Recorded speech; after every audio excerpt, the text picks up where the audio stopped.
네, 안녕하십니까. 이재필입니다. 자, 날씨가 며칠째 계속 상당히 좀 추운데요.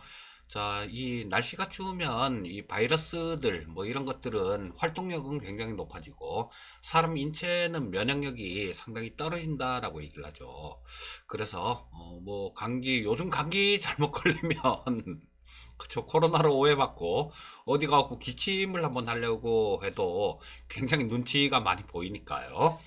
자, 다들 감기 조심하시고 뭐 항상 건강하시고요. 자, 일단 뭐 미국 시장 같은 경우는 조금 뭐 괜찮은 좋은 그런 모습이었죠. 자, 미국 시장이 좋았던 이유는 뭐 다른 거 없죠. 지금 요즘은 그 부양책에 대한 기대감들 뭐 이런 것들하고 어제는 그 또 발표가 나왔죠. 뭐 확정돼서 발표가 나왔습니다. 자, 뭐 트럼프가 아니라고 부정선거라고 빡빡 우기고 그러는데요. 저거 뭐 어제 선거인단 투표에서 조 바이든이 306표를 획득하면서 뭐 저 이변 없이 그렇게 마무리가 됐고요. 자, 바이든이 이제 한 소리씩 하네요, 트럼프한테. 어떤 얘기를 했냐면, 야, 트럼프 너 이제는 그만해야 될 때 되지 않았냐? 뭐 그러고 너 전에 4년 전에 저 힐러리하고 대선에서 네가 306표 갖고 가고 뭐 그렇게 됐을 때 그때 네가 한 얘기는 대승이다. 이런 얘기를 했잖냐. 지금 이거 네가 진 것만큼 그 표차만큼 표가 차이가 났으니까 뭐 이거는 우리의 대승 아니냐. 항복해라. 뭐 이런 얘기. 이제는 그만해라. 뭐 이런 얘기를 했는데요. 그만했으면 좋겠어요. 그리고 트럼프가 또 자기 측근 법무장관을 거의 뭐 경질 수준으로 해임하는 그런 일이 있었는데요. 이 대선할 때 말을 안 들었어요. 말을 안 들은 게 그 법무장관이 바이든 아들에 대한 뭐 그런 거 수사 자료 이런 걸 트럼프가 야 공개해 그랬는데 안 했죠. 안 했습니다. 아마 거기서 미운 털이 박혔던 것 같아요. 자, 그러면 뭐 선거를 불공정하게 시도를 하려고 했던 사람이 누굽니까? 트럼프잖아요. 그리고 저 전에 제가 저 댓글을 그냥 막 이렇게 지웠던 거 있었죠. 뭐 지금 미국에서는 이거 부정선거라고 뭐 난리다 뭐 저거 뒤집어질 것 같다라는 그런 댓글이 올라와서 그냥 지워버렸는데요. 제가 아는 애들 중에도 여기저기 그런 얘기를 떠드는 애들이 있었어요. 그래서 어제 우연히 그 뭐 전화 통화를 한 통을 했는데 그렇게 떠들던 애들한테요. 그거예요. 그 사람은 제가 자주 드리는 얘기 있죠. 자기가 보고 싶은 것만 보고 듣고 싶은 것만 듣는다라는 거. 이 얘기가 뭐냐면 걔 같은 경우는 이 신재생 에너지 섹터 이쪽에 있는 주식을 사질 못했어요. 밑에서. 사질 못했으니까 이 바이든이 되면 이게 뭐 상당히 좀 좋은 뭐 그런 길로 갈 것 같으니까 그게 두려웠던 거, 그게 자기 잠재의식 속에 있었던 거예요. 야, 나는 나만 왕따 당하는 거 아니야? 사람이 그렇잖아요. 주식시장에서 배가 고픈 건 참아도 배가 아픈 건 못 참는다라고 얘기를 하는데 배가 아픈 거죠. 나는 못 샀는데 다른 것들 뭐 지금도 뭐 상당히 좀 좋았고 그런 것들이 이 바이든이 되게 되면 자기만 소외될까봐 그런 감정이 깔려 있었던 거예요. 그런 감정이 깔려 있어서 뭐 자기도 모르게 그냥 내가 보고 싶은 거, 저거 트럼프가 부정선거라는데? 그리고 또 그런 가짜 뉴스들, 이상한 뉴스들 되게 많이 만들어내는 그런 매체들이 많잖아요. 그러니까 그런 것만 보고 그런 것만 믿는 겁니다. 그리고 얼마 전에 보니까 시청률이 가장 높다라는 모 경제 TV에서도 그런 얘기를 불과 며칠 전까지만 하더라도 뭐 사람들이 바이든이 된다라고 이런 것들만 뉴스에 나와서 그런데 지금 폭스 뉴스 같은 데 들어가 보면 뭐 이런 것들이 얼마나 좀 저거 위험한 상황인지 그런 걸 알게 될 거다. 사람들을 몰라서 그런다. 이런 얘기를 하는 사람이 있던데요. 그게 그 사람도 마찬가지예요. 그 사람도 마찬가지로 그냥 나는 이런 환경 자체가 싫은 거예요. 그렇기 때문에 그런 쪽에만 귀 기울이고 있다 보니까 마치 그 틀린 거를 자기만 아는 거인 양 그렇게 착각을 해버린 거죠. 그 제가 이 댓글에 그런 댓글을 지워버린 이유가 그런 겁니다. 조금이라도 그런 글을 이렇게 읽다 보면 그런 거를 찾게 돼 있어요. 그런 영상을 찾게 돼 있고 또 그런 영상을 보다 보면 아 이게 진짠가 싶단 말이에요. 그래서 주식시장에서는 주식은 항상 확률 게임입니다. 확률 게임이기 때문에 확률이 높은 데다가 베팅을 하셔야 돼요. 확률 높은 데다 베팅을 하셔야 되고 이성적으로 생각을 해보면 알 수 있는 거죠. 이번에 뭐 이거 선거 끝나고 난 다음에도 이성적으로만 생각했다라면 아마 저도 뭐 몇 번 이 신재생 에너지 뭐 이런 쪽에 말씀드렸고 또 CS 윈드 같은 경우는 유무상증자 이렇게 나왔을 때 그때도 뭐 영상 되게 안 올리다가 그런 건 또 영상을 또 만들어서 올려드리고 그랬잖아요. 아마 좀 이성적으로 그렇게 생각만 했다라면 아마 이런 쪽에 아마 좀 투자가 돼 있어야 정상 아닌가 뭐 싶은 생각이 듭니다. 그리고 이런 얘기를 말씀을 드리는 이유는 합리적으로 생각하시라는 거예요. 주식시장에서 합리적으로 생각을 하시다 보면 거기에 답이 있는 경우가 굉장히 많습니다. 또 얘기가 잠깐 옆으로 샜네요. 자, 그리고 연준의 통화정책회의가 있었어요. 뭐 오늘 저녁까지 합니다. 어제 저녁부터 시작해서 15일, 16일 이렇게 연준이 통화정책회의를 하는데 아마 지금 저 부양책 관련해 갖고 잡음이 막 나오고 뭐 되네 마네 뭐 곧 될 듯 했다가 또 안 되고 이런 부분들이 좀 있으니까 이 부양책의 불확실성이 지속되면 연준에서 중앙은행 차원의 이 채권 매입을 늘릴 가능성 요런 부분들도 조금 대두되고 있다라는 거 요거도 아마 시장의 플러스 요인으로 작용을 했을 거고요.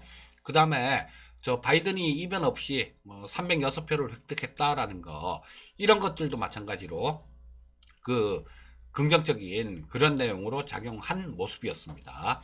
악재가 없었던 건 아니에요. 대형 기술주 쪽으로는 악재가 좀 있었는데요. 자, 마크롱 프랑스 대통령이 구글하고 페이스북에 대해서 겨냥해서 공정한 과세가 필요하다 이런 얘기를 했고요. EU 차원에서는 디지털법이라는 거 그런 걸 발표했는데요.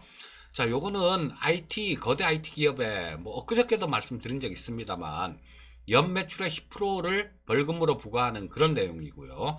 또 경우에 따라서는 기업에 대한 이 강제로 분할이 가능한 그런 법안을 발표를 했습니다. 자, 이 반독점법이라는 게 굉장히 무서워요. 뭐 저 옛날에 이 미국 쪽에 석유 록펠러가 있었죠. 석유왕 록펠러가 있었는데 이 기업도 마찬가지로 스탠다드 오일이죠. 이 기업도 마찬가지로 이 반독점법에 의해서 회사가 조각조각 분해가 된 적이 있어요. 자, 그래서 EU 쪽에서는 일단 뭐 기업이 강제 분할 가능한 그런 법안도 만들었다라는 거, 요런 것들이 저 대형 기술주들 뭐 요런 쪽은 조금 좀 탄력이 떨어지는 그런 역할을 하게 만들었고요. 자, 미국 주가가 많이 올라온 거는 애플의 힘이 컸습니다. 애플이 내년도에 뭐 저 생산량을 30% 이상 늘리겠다라는 그런 계획을 발표하면서 애플 주가가 상당히 좀 좋았는데요. 뭐 애플 주가가 좋았다라면 우리나라에 관련되는 기업들 요런 쪽들도 한번 오늘은 눈여겨볼 만하다. 뭐 요렇게 보시면 되겠고요. 그 다음에 중국의 대표 IT 기업이죠. 바이두 쪽에서는 전기차 사업에 진출하겠다라는 그런 발표를 했습니다. 자, 일단 뉴스는 간략하게 뭐 요 정도로 살펴보기로 하고요. HTS 화면을 보면서 글로벌 증시 움직임 동향 한번 짚어보도록 하겠습니다. 자, 중화권 증시 같은 경우는 중국이 0.06% 정도 하락 마감했고 홍콩이 0.69% 정도 하락 마감했습니다. 자, 대만은 꽤 많이 떨어졌어요. 대만은 한 1% 정도 하락 마감했습니다. 자, 우리나라 같은 경우는 코스닥 시장은 나름대로 견조했는데 코스피 시장 같은 경우는 어제 장중에 변동성이 굉장히 컸죠. 변동성이 굉장히 크면서 뭐 마이너스 뭐 한 20포인트 이상 거의 1% 가까이 마이너스 갔다가 뭐 오후장에는 또 좀 이렇게 회복을 해놓고 마감되는 모습이었는데요. 자, 요런 거는 요렇게 움직인 거는 그 장중의 움직임들 같은 경우는 제가 매일 말씀드리는 게 수급 상황을 잘 보십사고 말씀을 드리죠. 장 초반에부터 기관, 외국인들 얘네들이 매도를 계속했어요. 그 과정에서 좀 이렇게 시장이 좀 많이 밀리는 모습이었죠. 딱 밀리고 나니까 그때는 어떤 변화가 있었냐 하면 수급에 외국인들이 선물 시장에서 매수로 바뀌었어요. 선물 시장에서 매수로 바뀌었고 뭐 종가 무렵까지 이 선물 순매수를 계속하면서 어제는 현물 시장에서는 한 3,700억 정도 외국인들이 순매도했지만 선물 시장에서는 또 3,400억 가까이를 순매수했습니다. 자, 그래서 이게 만약에 두 개가 어제 선물 시장까지 좀 이 순매도로 계속 이렇게 순매도로 갔다라면 시장이 굉장히 좀 충격을 좀 받았을 거예요. 하지만 선물 시장에서 매수가 이거를 좀 완충시켜주는 그런 역할을 했습니다. 자, 지금 미국 시장 같은 경우는 좋은 모습이었죠. 다우가 1.13% 정도 상승 마감, S&P 500이 1.29% 정도 상승 마감, 나스닥이 1.25% 정도 상승 마감했고요. 필라델피아 반도체 지수는 1.41% 정도 상승 마감한 모습이었습니다. 자, 나스닥 10분봉을 한번 볼게요. 좋았죠? 뭐 그냥 자, 갭으로 좀 떠서 시작했다가 자, 순간적으로 조금 밀리는 그런 모습도 나왔습니다. 자, 밀리는 모습, 요런 것들은 아까 말씀드린 그 IT 기업들 뭐 반독점법 관련해서 뭐 그런 부분들이 조금 악재로 작용했어요. 그랬다가 자, 오후장 들어갔고, 예, 뭐 부양책에 대한 기대감 지금 아마 협상하고 있을 거예요. 지금 펠로시하고 맥코넬하고 지금 오늘 아침, 그러니까 우리나라 시간으로 아침 6시부터 협상을 재개하겠다라는 얘기를 했으니까 지금 7시 3분이니까 지금 뭐 협상하고 있다 이렇게 봐야 되겠죠. 자, 요런 것들이 요 결과에 따라서 우리나라 시장의 색깔도 조금 틀려질 가능성이 많습니다. 근데 이걸 뭐 실시간으로 지구 반대편에서 있는 일이니까요. 실시간으로 알기는 어려우실 거예요. 자, 그래서 미 증시 선물 동향을 보시면 여기에 대한 결과를 어느 정도는 짐작할 수 있을 겁니다.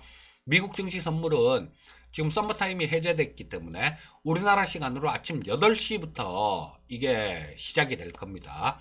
그래서 그 부양책 협상에 대한 결과 부분들 이런 것들은 미국 증시 선물을 보면서 직접 뉴스를 안 듣더라도 미국 증시 선물을 보면서 어느 정도 유추해 볼 수 있다라는 거 뭐 그런 게 있으니까 오늘 뭐 꼭 좀 그런 부분 신경 좀 써 보시기 바라겠고요.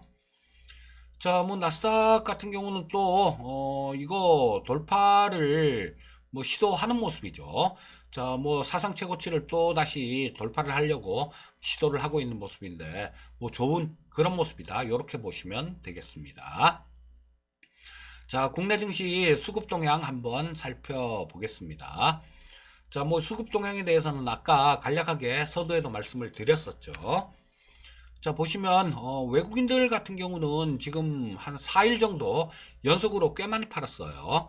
1조 3천억, 1,500억, 3,600억, 3,700억 이렇게 팔았으니까 꽤 많이 팔았는데 말씀드렸었죠. 뭐 여기에 이쪽은 그 영국계 자금들 이런 것들은 좀 빠져나가는 그런 모양새예요. 하지만 선물 시장 쪽에서 받쳐주고 있기 때문에 뭐 이렇게 외국인들이 이렇게 팔아도 그렇게 충격은 없는 모습입니다. 자, 기관은 이틀째 배신을 때리고 있네요. 기관은 7,033억 팔고 어제는 2,374억 정도를 또 팔았어요. 자, 개인 투자자들이 또 어제도 한 6천억 정도 순매수하면서 시장을 받쳐주는 그런 모습이었습니다. 자, 코스닥 시장도 개인들 홀로 매수를 했죠. 코스닥 시장에서 개인이 1,844억 순매수, 외국인이 514억 순매도, 기관이 674억을 순매도하는 모습이었고요. 자, 선물시장 수급 보시면 선물시장에서는 외국인들 뭐 한 3일째 매수를 하고 있죠. 자, 어제는 뭐 3,300억 정도면 꽤 현물시장에서 저 매도한 거 그거보다는 규모는 약간 작지만요. 선물 시장에서도 이 3,300억 정도를 순매수하면서 시장이 빠지지 않게끔 어떤 버팀목이랄까? 그런 역할을 해준 모습이었어요. 그래서 여러분들 장중의 움직임을 보시려면 장중 단타도 마찬가지입니다. 1박 2일짜리 뭐 그 수익 매매도 마찬가지고요. 요런 거 잘 보셔야 돼요. 요런 거 잘 보시고 시장이 조금 괜찮을 듯 싶을 때 그럴 때 단타를 쳐도 단타를 쳐야지 확률이 높다라는 겁니다. 작년은 내 단타 칠 거 없나? 요렇게 계속 쫓아가고 계속 시장에 휘둘리다 보면 계좌 남아나는 거 없습니다. 차라리 그런 매매를 할 바에는 차라리 그냥 가만히 있는 게 훨씬 낫습니다.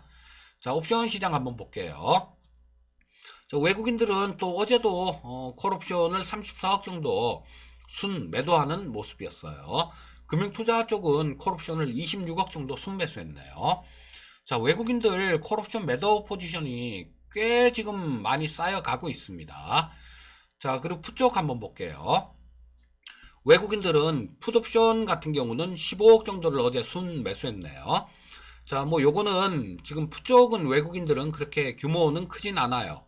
그래 풋쪽은 뭐 크게 신경을 안 써도 될 정도로 지금 뭐 만기 지나고 난 다음에 뭐 저거 매도했다가 뭐 청산했다가 매도했다 청산했다 그러고 있으니까. 그 다음에 금융투자 쪽 같은 경우는 어제 풋을 한 9억 정도 순 매도했고요. 자, 그렇다면 지금 위쪽은 조금 막혀있는 그런 형태다라고 이렇게 외국인들 수급으로 옵션 수급으로 미뤄봤을 때는 위쪽은 조금 막혀있는 그런 형태다라고 이들은 보고 있는 거예요. 자, 그러면 결론은 나오겠죠. 뭐 지금 좀 이따가 저기서 저 차트 보면서 얘기할 때 그때 또 말씀드리겠습니다. 그때 말씀드릴게요. 투자 전략 부분에 해당되는 거라서. 자, 일단 뉴스들을 수급까지 간략하게 좀 짚어봤고요. 자, 우리나라 코스피 시장 10분 봉을 보면서 전체적으로 움직임 모습 한번 보도록 하겠습니다. 장 초반에는 굉장히 좀 흔들리는 모습이었어요. 자, 뭐 플러스권에서 거래가 되기도 했었죠. 장 초반에 쭉 밀었다가 뭐 반등 줬다가 그 다음에 다시 쭉 밀어갖고 이 오전에 이 시가 부분들 이 부분까지도 장중에는 깨는 모습이 나오기도 했어요.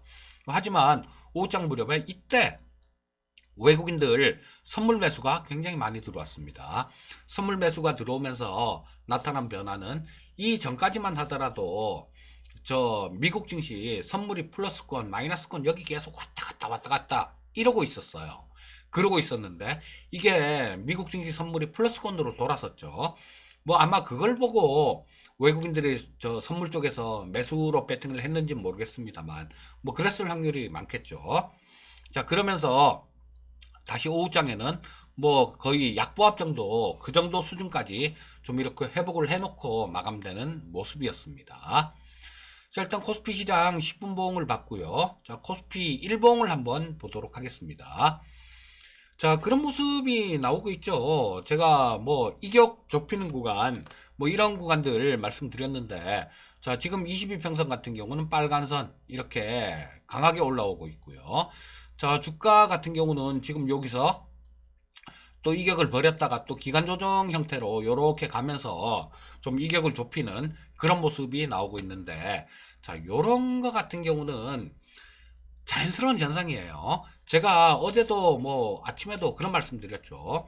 자, 시장이 조정 가능성은 있습니다. 조정은 받을 수도 있는데 뭐 그 조정을 그렇게 두려워하거나 무서워하거나 그러진 않아야 됩니다라는 그런 말씀을 드렸는데요. 자, 뭐 꼭 그렇게 움직였죠. 장중에 뭐 한 20몇 포인트 이렇게 빠지다가 또 반등 시켜놓고 그런 모습이었는데 자, 오늘 같은 경우는 미국 시장 움직임도 괜찮았죠. 미국 시장도 좀 플러스권으로 끝났고 근데 요거보다 미국 시장 마감보다 더 좀 크게 작용할 요인들이 나스닥 선물이에요. 여러분들 나스닥 선물을 뭐 다우, S&P, 나스닥 선물 다 있는데 뭐 한 가지만 봐도 됩니다. 나스닥 선물을 이렇게 보게 되면 그 저 부양책에 대한 그런 그 결과치 요런 것들을 아마 나스닥 선물이 반영을 하게 될 거예요. 그건 8시부터 시작이 됩니다. 자, 그래서 장중에 뭐 요런 것들 뭐 어떤 변화가 있는지 요런 거 살펴보시고요. 제가 그 만기 전후에 갖고는 조금 좀 시장의 변화가 있을 수 있다라는 말씀을 드렸는데, 시장의 방향성에 대한 변화가 아니라 종목에 대한 변화를 말씀드렸었죠. 자, 꼭 그런 모습 나오고 있어요. 뭐 지난주 만기 전후에 갖고 조금 이 다른 쪽으로도 그동안 뭐 지수 관련주들 뭐 이런 것들만 막 뒤따 땡겨 댔었는데, 다른 쪽으로도 매기가 확산되는 그런 모습이 좀 나오고 있죠. 자, 그래서 뭐 지금 아마 뭐 대주주 양도세 뭐 이런 얘기들 지겹도록 아직까지도 하시는 분들 계시는데요. 이런 부분들은 어느 정도 소화가 됐다라고 봐야 되고, 또 그 시장에 그렇게 큰 영향을 주진 못합니다. 연도별로 보시면 알아요. 이게 대주주 양도세가 이 금액이 줄어들었던 해하고 전년도하고 있긴 있지만 전년도하고 똑같았던 해하고 이 물량 나오는 게 차이가 엄청나게 많습니다. 올해는 10억이기 때문에 작년하고 똑같은 수준이기 때문에 그렇게 크게 영향은 없다라고 보셔야 돼요. 자, 그러면 지금부터 시작해갖고 뭐 벌써 시작했지만요. 1월달을 대비한 투자 전략, 중소형주 같은 경우는 1월달에 굉장히 좋습니다. 자, 그렇게 포트폴리오를 만들어 놓으신다라면 뭐 예, 좋을 것 같아요. 자, 그래서 뭐 오늘도 하루하루 주식시장에 하도 여러 부류의 투자자들이 있어서 뭐 단타 좋아하시는 분들도 있고 큰 틀에서 뭐 그런 거 좋아하시는 분들도 있고, 그렇기 때문에 여러 가지 얘기를 다 말씀을 드리는데요. 자, 오늘도 뭐 매일매일 시장 요런 거 보면서 뭐 짧게 매매하실 분들 같은 경우는 나스닥 선물 보시면 될 거고, 시장 수급 보시면 될 거고요.